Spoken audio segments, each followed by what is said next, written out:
Welcome back, ladies and gentlemen, to Ryman's Bizarre Adventures in Katawa Shoujo. And holy shit, the title screen is different. It's Hanako! Oh, look how precious she looks. She's trying to hide. I have to admit, though, right now in that little portrait, she looks like she's from The Ring or The Grudge. One of the two. Don't know what to think about that. So, last time we left off, the game had finished reading into our very soul, or my very soul, and decided that the route that I will be destined to take is the one with Hanako. So, we're going straight into Act 2. My alarm blares into my ears, only to be swiftly silenced by my fist. I go through so many alarm clocks that way.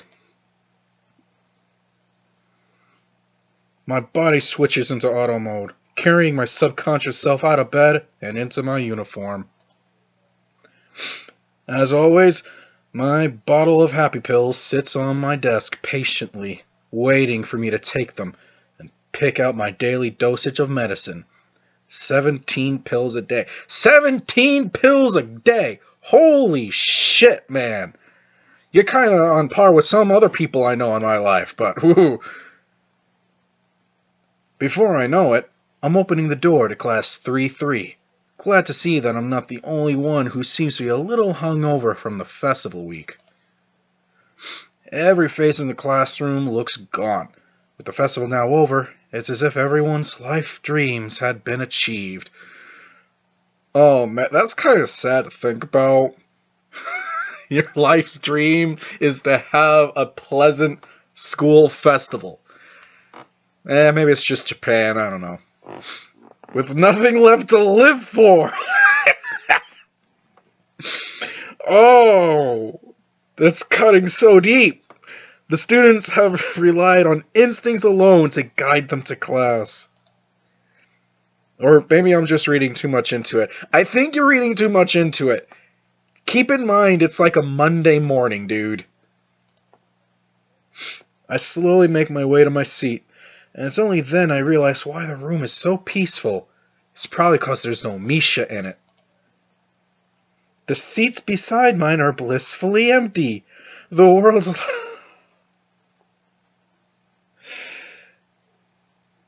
I called it.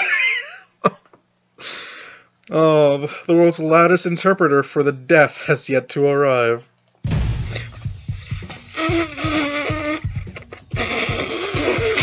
Fuck! Oh, you can't see this, people, but I am slowly rubbing my head.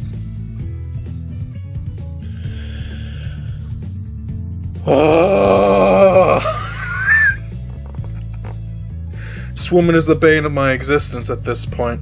I swear to God. Oh, one of these days, the moment I meet someone like this in real life, all bets are off, folks. I don't know what's going to happen, but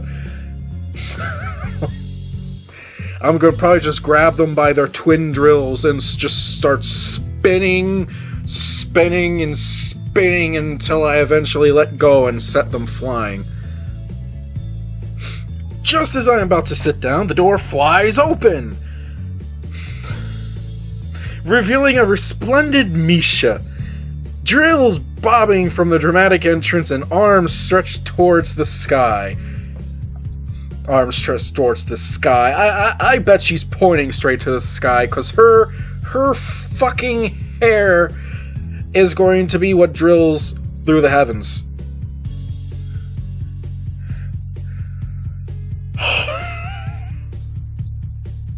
Yahoo! It's all over! It's all over, alright. It would appear that not everyone is affected by the post-festival depression. The rest of the class glare at her, obviously thinking the same thing I am. What a coincidence. I just happen to be sitting right next to my brand new hatchet. Don't ask why I have a new hatchet. Never mind. Moving on. Misha, still frozen in the doorway, with her arms still in the air, nervously looks around. It's obvious that she senses the foul mood, but can't work out exactly what to do. Suddenly, she jerks forward, probably Shizune pushing her out of the way so she can get into class. Hey!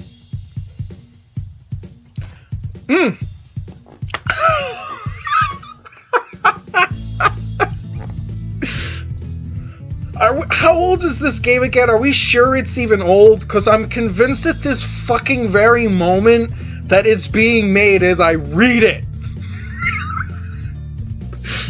Who made this game again? They're hacked into my computer right now. They're just frantically typing away. So he just said a thing. Do it. Artist, go!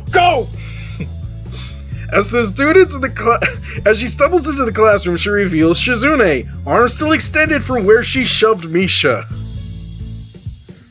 Ellipses. Thanks for the entertainment, but shouldn't you two take your goddamn seats? Ellipses. Don't take that tone with me. Still slightly embarrassed, Misha takes a few seconds to realize she has to translate. Yeah, first she translated a burp, yeah. Oh yeah, she's saying she's not happy with you ditching us last week. Well, you can tell she's saying that she could take her eyeglasses in her weird face and sit on it. Yeah, tell her that. Yeah. We were really busy. I was really busy too, avoiding work. It's a lot harder than you think. Is that so? What about the stuff I already did for you two? Ellipses. She says that only counts for council members. Since you declined, she doesn't owe you anything. Oh, I beg to differ. I drew up a list of the many things that I am owed right now, but being that this is being aired on YouTube, I don't think I'm allowed to read it off. Misha leans closer and whispers conspiratorially into my ear. If she's about to say either Hail Hydra or the Lannisters send their regards, I think I quit. Actually, I think she's just real sure that you didn't spend the day with her. Why? Why would she? She's really thankful for your work last week, though. Sensing that she's being talked about, Shizune lightly wraps her fingers on her desk until Misha turns around to face her. I can't understand any of the fast-paced signing that's going on, but from Shizune's slightly embarrassed expression and Misha's poorly contained laughter, I can guess. Guess what, though? I don't get it. I'm out of the loop. While their exchange is happening, the door slams open once again, but this time at much more reasonable pace. Oh, hello, Hanako. Hanako quietly enters the room and pulls the door closed behind her. And I just now realized I forgot to set my timer. Oh my god, I'm a goddamn professional. Oh well, fuck it, moving on. Peering out from under her hair, she quickly scans the classroom, probably looking for her mark. Our eyes meet, as she suddenly stiffens. She closes her eyes, takes a deep breath, and then walks over to my desk. Good morning, Hisao. Good morning, Hanako. Oh, morning, Hanako. You're a little late, aren't you? You little rap scoundrel. I don't know. I was talking to Lily. I should have guessed that by now. About today. Ah, so you've got her list then? We can leave straight after class, After classes, in that case. Sure. I'm looking forward to it. Hanako briefly flashes her embarrassed smile at me, then hurries off to her seat. Oh, it's so fucking precious! During classes, it becomes apparent that it's not only the students that are a little despondent after the festival. Muto is so goddamn hungover right now, he still reeks of booze. Muto simply gives us a list of exercises from the textbook and then sits behind his desk. Same goddamn thing he does every day. I totally forgot about the brief lunch period for a moment. Such is a banality of the day. I actually jumped a little from that bell. Oh god. It's mind-numbing, and everyone seems surprised when the bell will signal the end of the lessons. As I am packing up my bag, Shizune and Misha flank and entrap me. Say, Shan, it's not too late to join up. Geeble gobble, we will make you one of us. There's a lot of post-festival paperwork for us to complete. Yay! Sorry, Misha. I've got plans. And as if on cue, you come in for my rescue. Now I think I know why this game set me on this route. As if sensing the cue, Hanako appears behind me, holding a small bag and trying to avoid eye contact with the outside world. Misha's eyes open wide. Then she bursts into laughter. Same thing she does every day. Blah! You move fast, don't you, He-Shan? We won't disturb your date any further. Blah! It's not a date. We're going shopping. Big difference. Behind the roaring Misha, I see Shizune taking far too little interest in the scene. I might be taking this the wrong way, but I think she's deliberately ignoring me. That cock-juggling thunder cunt! I feel a gentle tug on my shirt. And turn to see Hanako's eyes fixed firmly on the floor. She's tugging on my clothes like a lost puppet. That's so fucking adorable.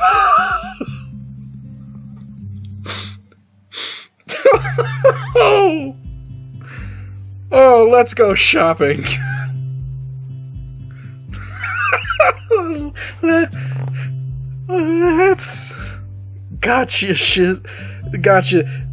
Shizune, Misha, I'll see you later.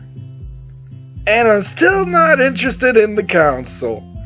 I then walked out of the classroom with both middle fingers extended high up in the air. Playing DMX. That's it. That's my drop the mic moment right there. It's like, play me out! Spoil sport! Misha and Shizune retreat into the hallway, happily sighing to each other. I almost read that as singing to each other. And we then broke out into Katawa Shoujo the musical. That may not be a bad idea. Got all your stuff? Let's head off. Floods of students pour out of the school gates and onto the road into town. It's a little weird. It's almost a scene from any other high school, but the illusion fades because of the occasional wheelchair or missing limb. One thing I do notice is that nobody is alone. And as Hanako and I pass through the gates, I notice that she closes the distance between us. Crowds, it's the crowds. Not enough to be considered close, but she certainly isn't at her usual just a little far position. I guess we're not familiar enough for her to get as close as she does with Lily. However, even though she has moved a little closer to me physically, mentally, she seemed to have traveled a mile. I will fucking take that! Her hands clutched around the leather straps of her bag to the point of whitening her knuckles, her head down, and her mouth pursed closed. She almost looked like she's being walked to the principal's office for the first time. I try to stifle a little giggle at the thought, but it is futile. What's the matter? The matter, Hanako, is that you're giving me diabetes, girl.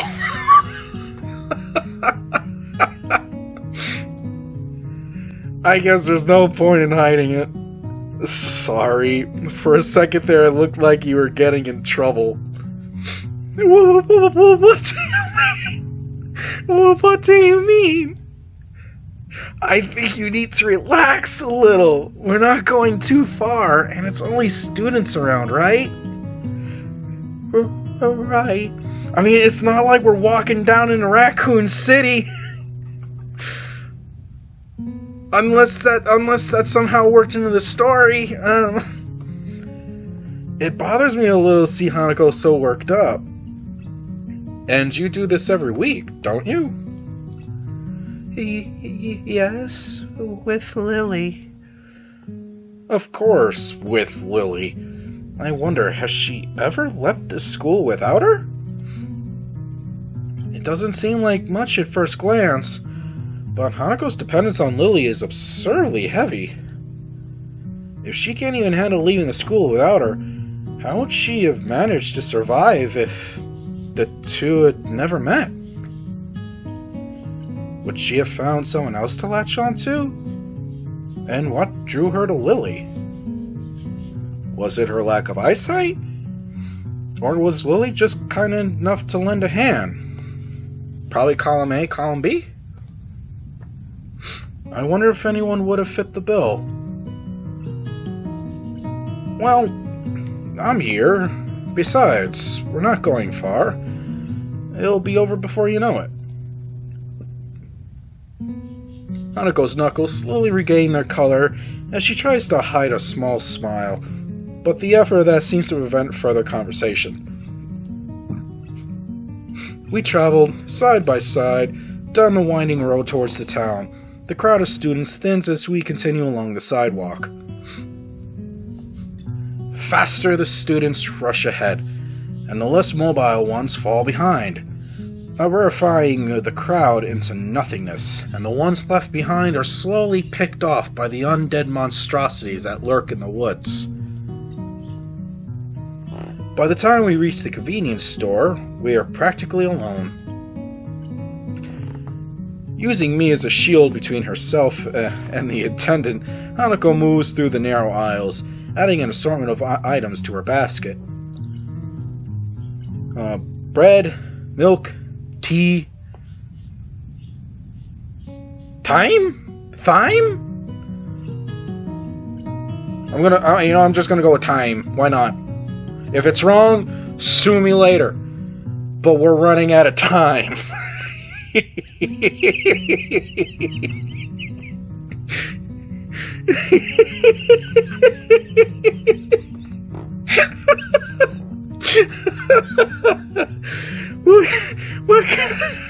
What kind of convenience store sells herbs?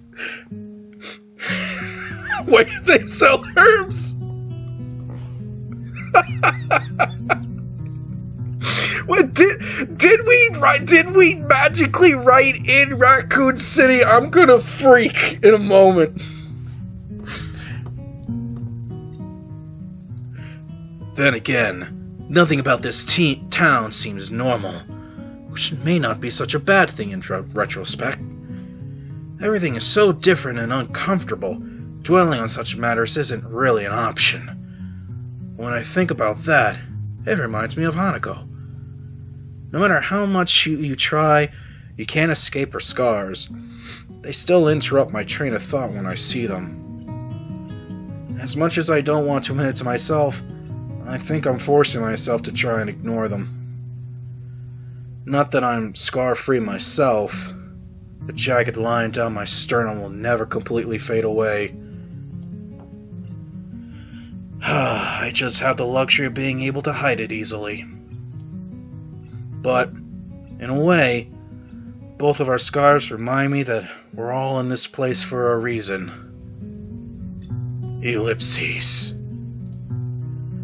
Hanako throws one last item into her basket, then sheepishly holds it out to me, along with a few banknotes. Could you please? It takes me to understand what she's trying to say. Oh, you want me to pay for this? She nods but doesn't look up. Fuck it, fine. I'll take it, pat her on the head, and let's get this done. I guess this task falls to Lily on the usual occasions. Sure. Let me just grab a couple of things. Oh, goodness. I read beer!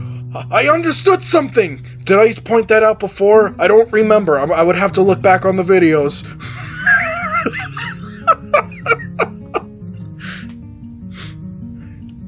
Hastily, I grab a few essential items for myself and head for the counter with Hanako in close tow. The attendant gives me an indifferent nod as he scans in the items. I suppose just ignoring us is one way to deal with the anomalies of Yamaku. They must get a lot of students here, being the closest store to the school. The staff must all have their own way of dealing with us, or maybe they don't. Maybe it's only me who thinks twice about my unique schoolmates.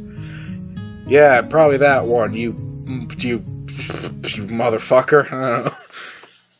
Our transaction complete, Hanako and I head back out onto the street. The road is pretty much abandoned now. The students that were heading out have already left, and nobody has started returning just yet. And with only the school ahead on the road, there doesn't seem to be anyone else around. The emptiness certainly reflects on Hanako. Her arms by her side, each carrying a bag, her head no longer bowed, and back to the upright position. It's almost as if she were enjoying this walk. So, why all these weird things? Big spice. Why would you need that in school? I sometimes like to make food. You cook?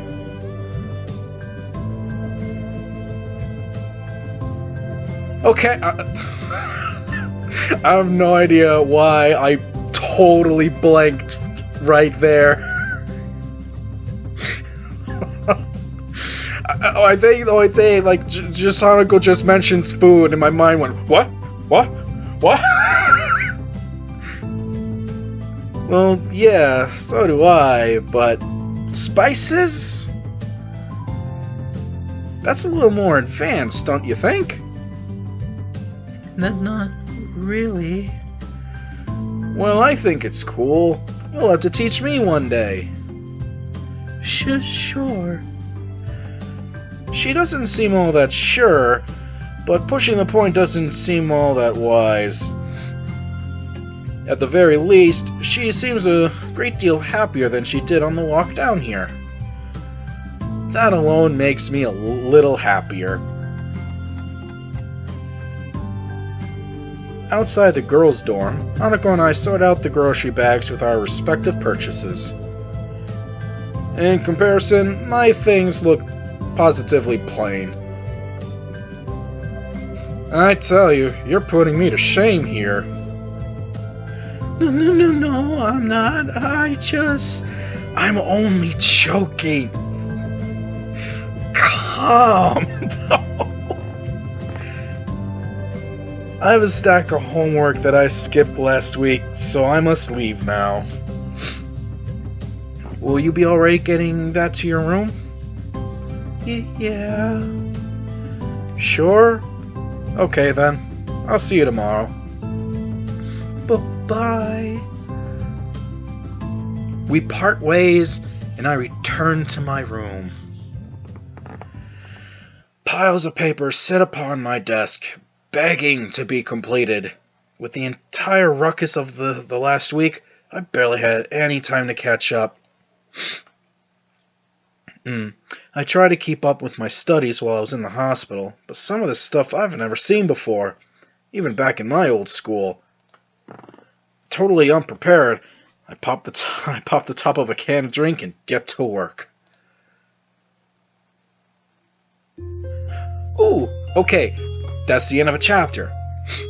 Now, being the dumbass that I am who forgot to set his bloody timer, I will use this as an opportunity to end this episode. Oh, it's nice to finally get started on Act 2. Whoa, I'm shaking with excitement for how the rest of this is gonna go. I'm thinking in the future to maybe having a guest spot open. I'm gonna have to start talking to some people though, so have that to look forward to. But in the meantime, if you enjoyed this in any way, shape, or form, leave it a like, subscribe to the channel for more videos, follow the Facebook page to keep up with all the news and extra content that I post. And as always, have a glorious day or evening. Stay awesome out there, guys. Adios.